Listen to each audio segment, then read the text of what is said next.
It's so easy to be hard on ourselves, isn't it?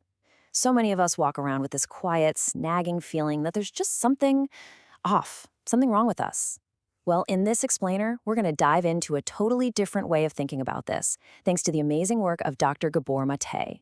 And honestly, it might just change how you see everything. So let's just get right to it. Have you ever felt that? That little voice of self-criticism, that shame, that feeling of just not being good enough? It's an incredibly common and painful experience.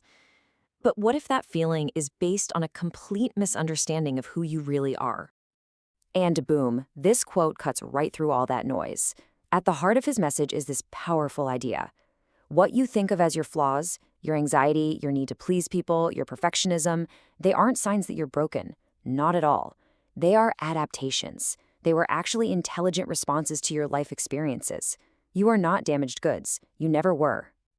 To really get this, we've got to start by redefining the word most of us think we already know: trauma. And trust me, getting this one word right is the key that unlocks this entire perspective.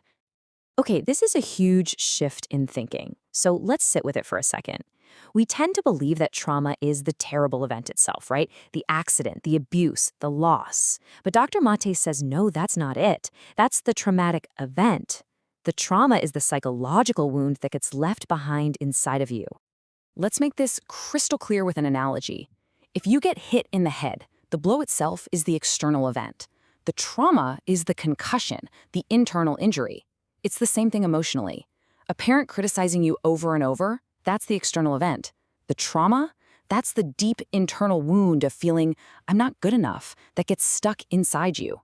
See the difference? The event is outside, the wound is inside. So, the big question is, how do these internal wounds actually happen?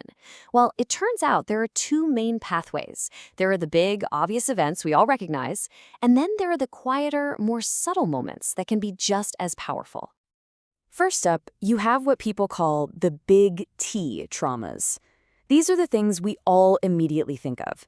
The undeniably difficult, painful experiences that can deeply hurt a child. And for good reason. These are major sources of wounding. But, and this is a huge but, that is only half the picture.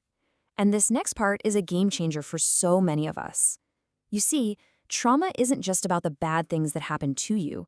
It's also about the good things that didn't happen for you, the things you needed but didn't get. As human beings, we're hardwired with certain non-negotiable needs as children.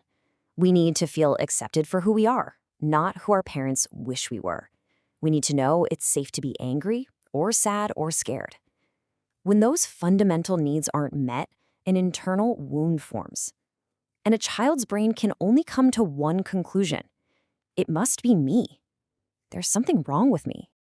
Now, if you thought that was interesting, get ready for this. These wounds, they aren't just ideas or psychological concepts. They leave a real, physical, measurable imprint on your body that can last a lifetime. I'm talking about your actual biology. Unresolved trauma can literally change you on a physiological level. It can fire up chronic inflammation, putting you at risk for all sorts of diseases. It can mess up your stress hormones, keeping you stuck in a constant state of fight or flight. It can even affect which genes get turned on or off and literally make your cells age faster.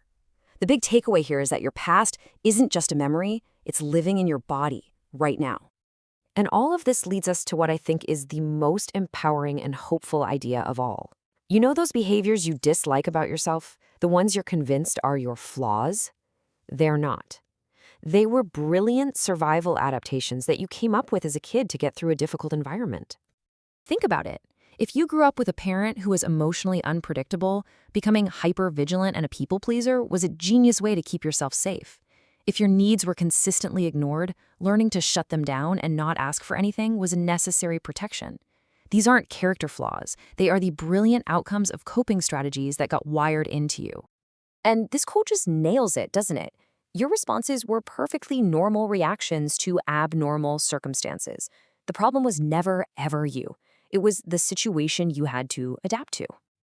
So what's the good news in all of this? Well, it's huge. Because if these patterns are just adaptations, it means they're not who you are, and it means they can be changed. Healing is absolutely possible for everyone, But it all starts with a very specific shift in your mindset. The first step isn't about blaming yourself or even blaming your parents. It's about shifting from judgment to curiosity. You stop asking yourself, "Oh, why am I like this?" in that harsh, critical tone. And instead, you start asking, I wonder why I'm like this, with a sense of genuine, compassionate curiosity. It is a totally different conversation. So this leads to a clear 4-step path to start healing. Number 1, you have to acknowledge your suffering. Stop running from the pain and just accept that it's real. 2, get curious about where it came from with that compassionate lens we just talked about. 3, really truly let it sink in that it was not your fault.